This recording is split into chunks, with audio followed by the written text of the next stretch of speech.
आज हम उस सवाल का सामना करेंगे जो हर इंसान के भीतर कभी न कभी ज्वालामुखी बनकर फूटता है कि आखिर मेरे जीवन का असली उद्देश्य क्या है। क्यों मैं इस धरती पर आया हूं और क्या मेरी नियति सिर्फ सुबह उठना, काम पर जाना और सो जाना ही है। भगवान श्री कृष्ण ने कुरुक्षेत्र के मैदान में अर्जुन से जो कहा वो सिर्फ एक युद्ध का संवाद नहीं था, वो सोई हुई आत्मा को जगाने का एक महामंत्र था। जीवन का उद्देश्य कोई ऐसी वस्तु नहीं है जो आपको किसी रास्ते पर चलते हुए अचानक गिरी हुई मिल जाएगी। ये आपके भीतर छिपा हुआ वो बीज है जिसे आपको अपने कर्मों के पसीने से सींचना पड़ता है। कृष्ण कहते हैं कि स्वधर्म को पहचानो।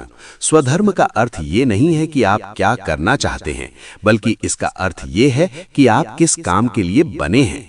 हम अक्सर दूसरों की सफलता को देखकर अपना रास्ता चुन लेते हैं। हम देखते हैं कि कोई दूसरा व्यक्ति किसी खास क्षेत्र में चमक रहा है तो हमें लगता है कि हमारा उद्देश्य भी वही है। लेकिन याद रखना, दूसरे के धर्म का पालन करना भय पैदा करता है और स्वयं के अधूरे धर्म को जीना भी पराये धर्म को पूर्णता से जीने से कहीं ज्यादा श्रेयस्कर है। आपका उद्देश्य आपकी क्षमता और आपके स्वभाव के मिलन बिंदु पर खड़ा है। जरा सोचिए, एक मछली अगर पेड़ पर चढ़ने को अपना जीवन का उद्देश्य मान ले तो वो पूरी जिंदगी खुद को असफल और बेकार समझती रहेगी। कृष्ण हमें सिखाते हैं कि अपने भीतर झांको, अपनी उन प्रवृत्तियों को देखो जो आपको बिना थके काम करने की ऊर्जा देती हैं। उद्देश्य वो नहीं है जो आपको सुख दे, उद्देश्य वो है जो आपको सार्थकता का अनुभव कराए। जब आप अपने काम में खो जाते हैं, जब समय का भान मिट जाता है, तब समझ लेना कि आप अपने उद्देश्य की परछाई को छू रहे हैं। लोग अक्सर पूछते हैं कि अगर मुझे मेरा उद्देश्य मिल गया तो क्या संघर्ष खत्म हो जाएगा। सच तो ये है कि जब उद्देश्य मिल जाता है तब संघर्ष का स्वरूप बदल जाता है। वो कष्ट नहीं, वो तपस्या बन जाता है। अर्जुन का उद्देश्य युद्ध करना था, जो दुनिया का सबसे कठिन काम था, लेकिन कृष्ण की उपस्थिति और उद्देश्य की स्पष्टता ने उस युद्ध को एक धर्म बना दिया।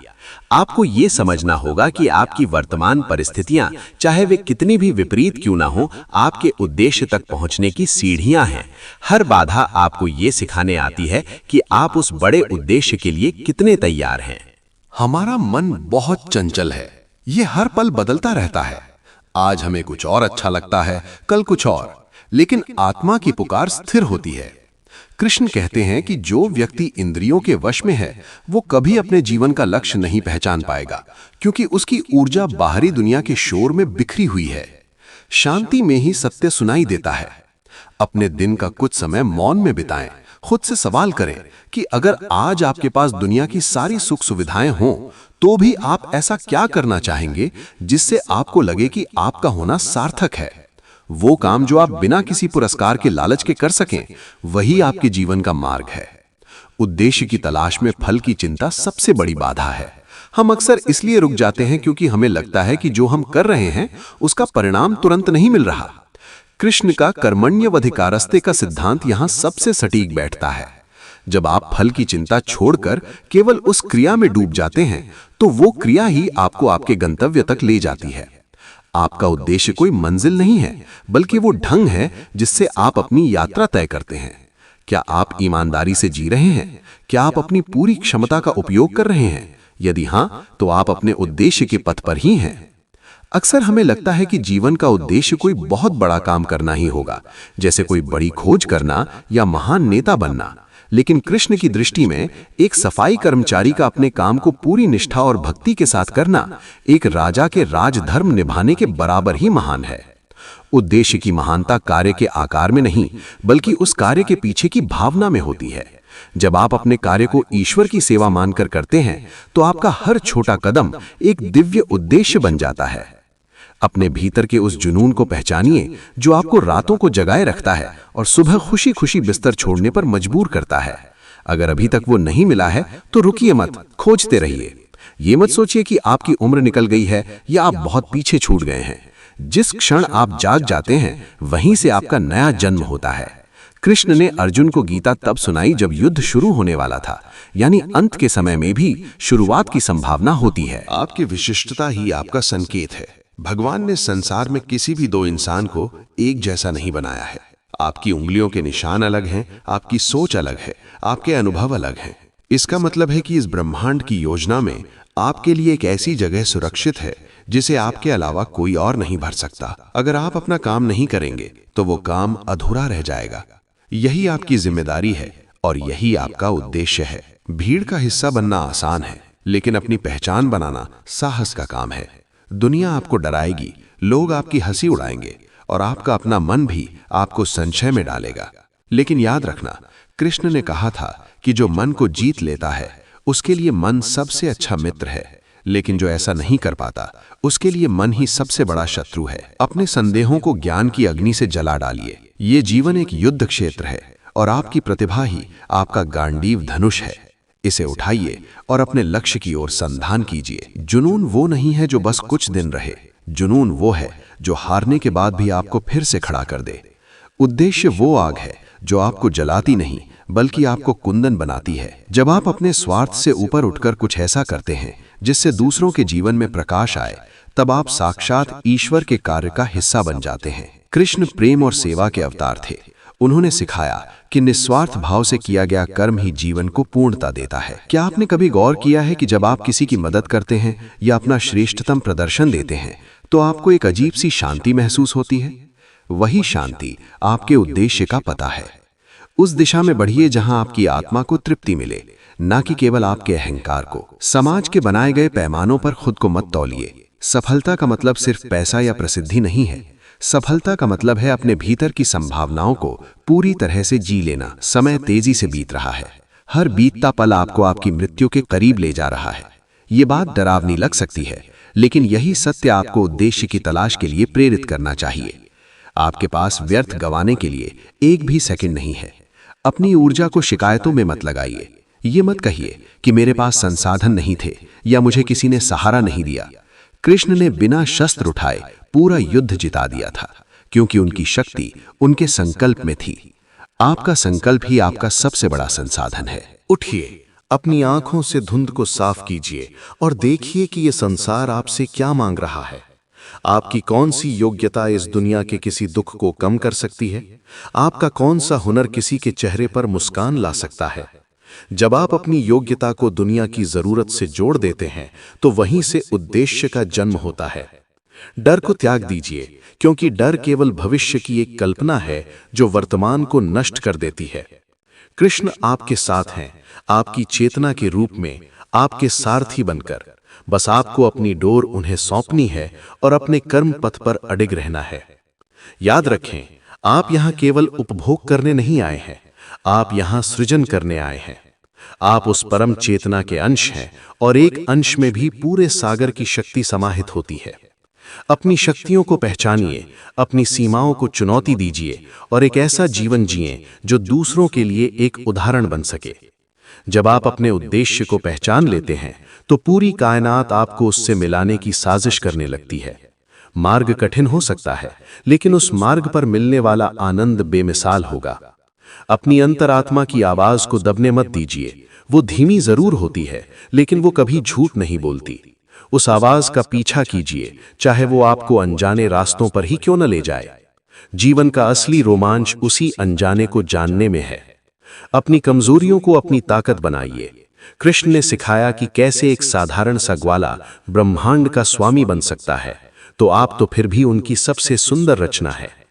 आपके भीतर वो सब कुछ मौजूद है जो आपको एक महान जीवन जीने के लिए चाहिए। आज इसी वक्त खुद से ये वादा कीजिए कि आप एक साधारण जीवन जीकर नहीं मरेंगे। आप अपनी छाप इस दुनिया पर छोड़कर जाएंगे। आप अपने उद्देश्य को खोजेंगे और उसे इतनी शिद्दत से जिएंगे कि मृत्यु भी जब आए तो उसे गर्व हो कि उसने एक ऐसे इंसान के प्राण लिए जिसने जीवन को वाकई में जिया था।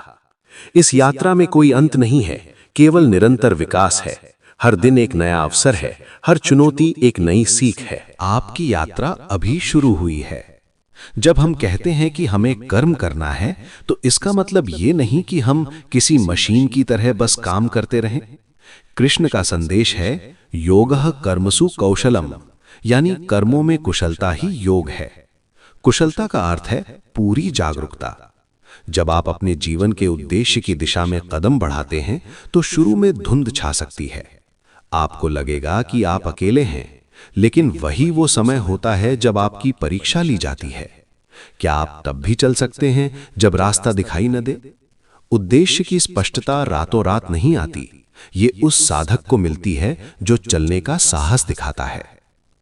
जरा सोचिए उस बांसुरी के बारे में जिसे कृष्ण अपने होठों से लगाते हैं। वो बांसुरी अंदर से पूरी तरह खाली होती है। अगर उसमें गांठें हों, अगर उसमें अपना अहंकार भरा हो, तो उससे मधुर संगीत नहीं निकल सकता। हमारा जीवन भी वैसा ही है। यदि हम अपने पुराने पूर्वाग्रहों, डर और मैं के भाव से भरे रहेंगे, तो ईश्वर हमारे माध्यम से अपना संगीत कैसे बजाएगा? उद्देश्य को खोजने की पहली शर्त है भीतर से खाली होना। अपने अहंकार को एक तरफ रखकर पूछिए कि हे प्रभु, मेरे माध्यम से आप इस संसार में क्या प्रकट करना चाहते हैं? जब आप एक माध्यम बन जाते हैं तो बोझ खत्म हो जाता है। फिर आप काम नहीं करते, बल्कि काम आपके माध्यम से होने लगता है। अक्सर हम अपनी असफलताओं को अंत मान लेते हैं, लेकिन कृष्ण के जीवन को देखिए। उनका जन्म जेल में हुआ, पैदा होते ही माता पिता से बिछड़ गए, बचपन से ही शत्रुओं से घिरे रहे, फिर भी उनके चेहरे पर हमेशा एक मुस्कान रही। क्यों? क्योंकि वे जानते थे कि स्थितियां केवल बाहरी खेल हैं। आपका उद्देश्य आपकी बाहरी परिस्थितियों का गुलाम नहीं है। यदि आप एक दफ्तर में फाइलें भी जमा कर रहे हैं, तो उसे इस तरह कीजिए कि वो ईश्वर की पूजा बन जाए। पूर्णता की खोज ही आपको आपके उद्देश्य के करीब ले जाएगी। जब आप छोटे छोटे कामों में अपनी पूरी आत्मा झोंक देते हैं, तो कुदरत आपके लिए बड़े दरवाजे खोल देती है। दुनिया आपको कहेगी कि यथार्थवादी बनो, सपनों के पीछे मत भागो, एक सुरक्षित नौकरी पकड़ो और बस अपनी जिंदगी काट लो। लेकिन क्या आप यहां सिर्फ काटने आए हैं? कृष्ण ने कभी सुरक्षा की बात नहीं की, उन्होंने धर्म की बात की। और धर्म का अर्थ है वो जो धारण करने योग्य हो, वो जो आपको श्रेष्ठ बनाए। सुरक्षा की चाहत अक्सर कायरता का दूसरा नाम होती है। उद्देश्य की राह पर जोखिम होगा, असुरक्षा होगी और शायद अपनों का विरोध भी होगा। लेकिन याद रखिए, जिस समय आप अपने सत्य के लिए खड़े होते हैं, उस समय पूरा ब्रह्मांड आपके पीछे खड़ा हो जाता है। अपने भीतर के उस दबे हुए जुनून को फिर से हवा दीजिए। क्या था वो जो आप बचपन में बिना थके घंटों तक करते थे? क्या है वो जिसे करते वक्त आपको भूख प्यास का एहसास नहीं होता? आपकी रुचि ही आपके उद्देश्य का पता बताती है। भगवान ने आपको वो विशेष रुचि यूं ही नहीं दी है। वो एक संकेत है, एक मैप है जो आपके भाग्य की ओर जाता है।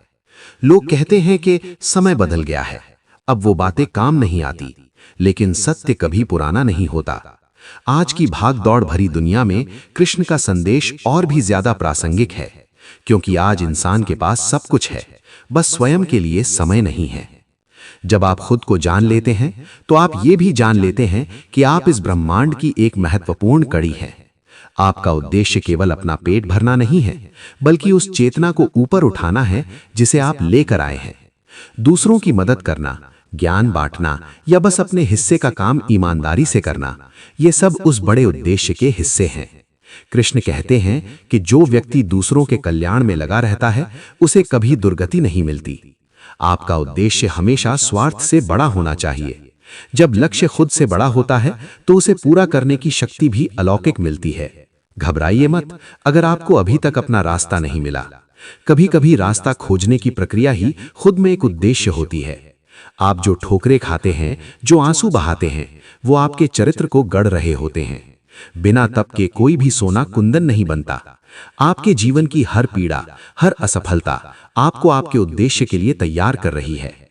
कृष्ण ने कुरुक्षेत्र में अर्जुन को लड़ने के लिए प्रेरित किया, लेकिन उससे पहले उसे अपना विराट रूप दिखाया। वो विराट रूप आपके भीतर भी है। बस अपनी दृष्टि को शरीर और मन की सीमाओं से ऊपर उठाइए। आप एक अनंत शक्ति के पुंज हैं। अपनी ऊर्जा को छोटे मोटे झगड़ों, ईर्ष्या और नफरत में बर्बाद मत कीजिए। ये ऊर्जा आपके उद्देश्य का ईंधन है। इसे बचा कर रखिए, इसे एकाग्र कीजिए।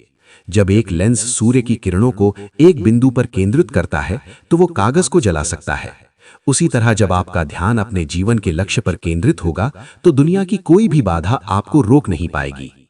अपनी सोच को विशाल बनाइए।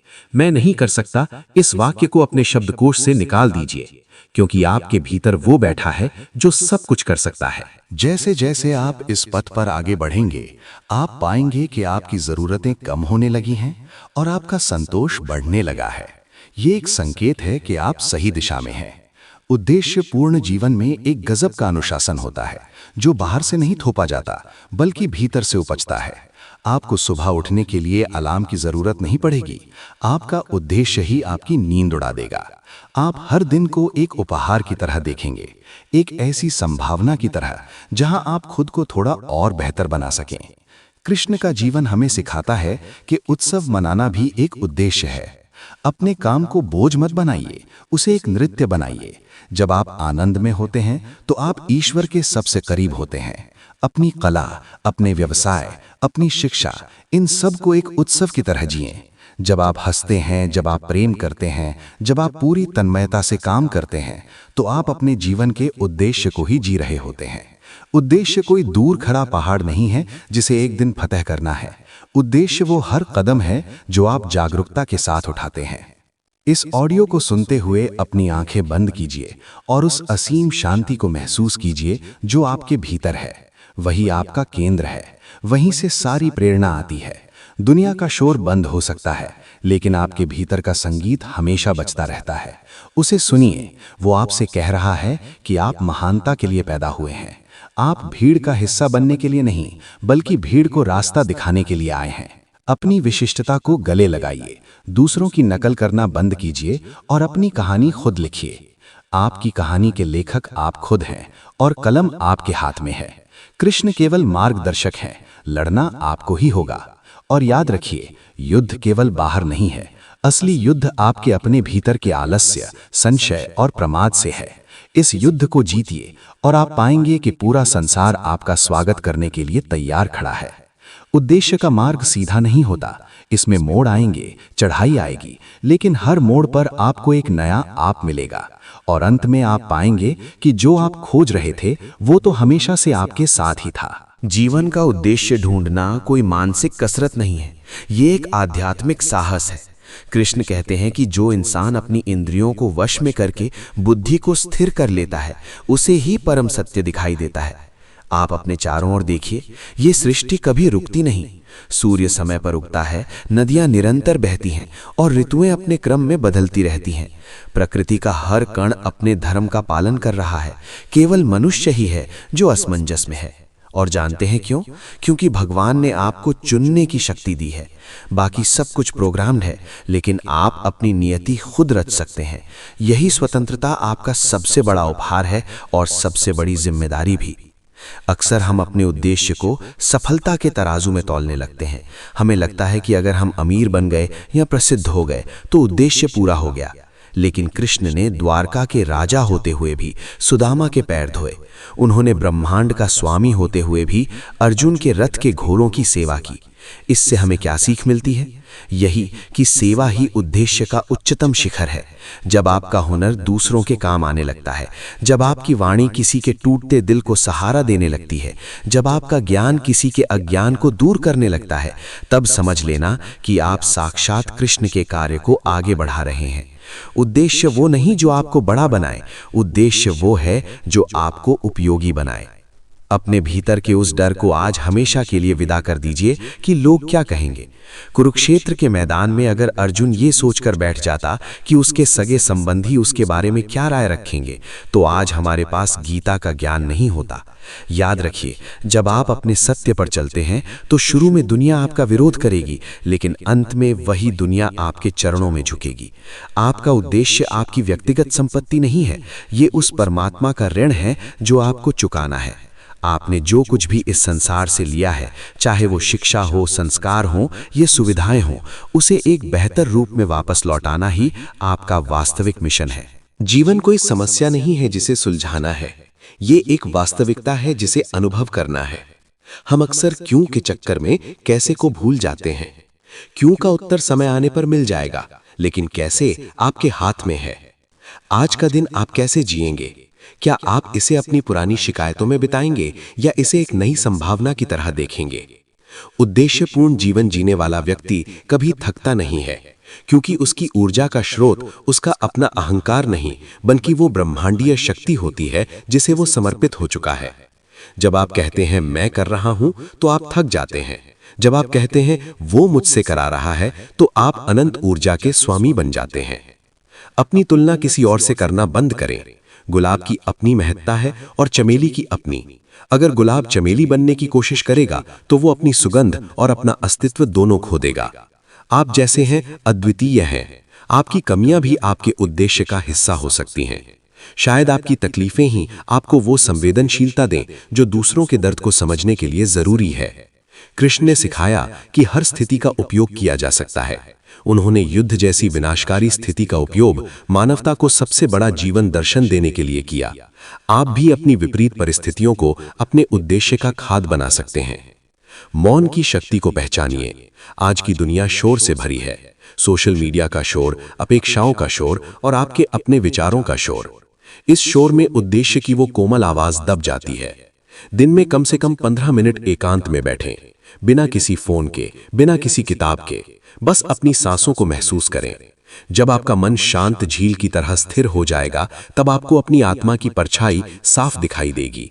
वहीं आपको वो संकेत मिलेंगे जो आपको सही दिशा में ले जाएंगे।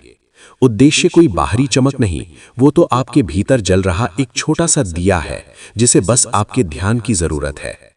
साहस का मतलब डर का न होना नहीं है, बल्कि डर के बावजूद आगे बढ़ना है। अर्जुन भी डरा था, उसके हाथ कांप रहे थे, लेकिन कृष्ण ने उसे डरा हुआ देखकर उसे दुत्कारा नहीं, बल्कि उसे उसकी असली शक्ति याद दिलाई। मैं भी आज आपको वही याद दिलाने आया हूं। आप कोई साधारण हार्ड मास के पुतले नहीं हैं, आप अमृत के पुत्र हैं, अमृतस्य पुत्राः। आपके भीतर वो असीम संभावना छिपी है जो सितारों को हिला सकती है। अपनी छोटी सोच की बेड़ियों को तोड़ डालिए, सुरक्षित किनारों को छोड़िए और गहरे समुद्र में उतरिए, क्योंकि मोती वहीं मिलते हैं। आप इस पथ पर आगे बढ़ेंगे, आप पाएंगे कि आपका नजरिया बदल रहा है। आपको हर इंसान में, हर जीव में वही एक चेतना दिखाई देगी। तब आपका उद्देश्य केवल अपना भला करना नहीं रह जाएगा, बल्कि आप वसुधैव कुटुंबकम के भाव से भर जाएंगे। यही वो अवस्था है जहां कर्म, भक्ति और ज्ञान का संगम होता है। यही वो अवस्था है जहां आप जीवन के खेल के खिलाड़ी नहीं, बल्कि उसके साक्षी बन जाते हैं। और जब आप साक्षी बन जाते हैं तो असफलता का दुख और सफलता का मद आपको विचलित नहीं कर पाता। मेरे दोस्त, समय का पहिया निरंतर घूम रहा है। ये ऑडियो समाप्त हो जाएगा, दिन बीत जाएगा और साल गुजर जाएंगे, लेकिन जो चिंगारी आज आपके भीतर सुलगी है उसे बुझने मत देना। इसे एक मशाल बनाइए। जीवन का उद्देश्य पहचानना कोई गंतव्य नहीं, बल्कि ये एक निरंतर चलने वाली प्रक्रिया है। हर सुबह जब आप आंखें खोलें तो खुद से कहें, आज मैं अपने उद्देश्य के एक कदम और करीब जाऊंगा। और वो कदम क्या होगा? पूरी निष्ठा से अपना काम करना, किसी के प्रति करुणा दिखाना और खुद को कल से बेहतर बनाना। कृष्ण की मुस्कान को याद रखिए। वो मुस्कान हमें सिखाती है कि जीवन एक लीला है। इसे बहुत ज्यादा गंभीर होकर मत जिएं, बल्कि इसे पूरी तन्मयता और आनंद के साथ खेलें। आप हारें या जीतें ये मायने नहीं रखता। मायने ये रखता है कि आपने खेल कैसा खेला। क्या आपने अपनी पूरी ताकत झोंक दी? क्या आपने अपने धर्म का पालन किया? अगर हाँ, तो आप पहले ही जीत चुके हैं। उद्देश्य का मिलना ही आपकी सबसे बड़ी विजय है, क्योंकि उसके बाद मृत्यु भी आपको डरा नहीं पाएगी। आप अमर हो जाएंगे अपने कर्मों में, अपनी साख में और उस प्रभाव में जो आप इस दुनिया पर छोड़कर जाएंगे। उठिए, कमर कसिए और अपने भीतर के उस पार्थ को जगाइए। आपका गांडीव आपका संकल्प है और आपका उद्देश्य आपका लक्ष्य। कृष्ण आपके हृदय के रथ पर विराजमान है। वे मार्ग दिखाने को तैयार है। क्या आप चलने को तैयार है? इस दुनिया को आपकी जरूरत है। आपकी उस विशिष्ट चमक की जरूरत है जिसे लेकर आप पैदा हुए हैं। अंधेरे को कोसने से कुछ नहीं होगा। आपको खुद एक दीपक बनना होगा। जाइए और अपने जीवन को एक उत्कृष्ट कृति बनाइए। ऐसा जीवन जिसे देखकर ईश्वर भी मुस्कुरा उठें और कहें, हाँ, मैंने इसे इसी काम के लिए भेजा था।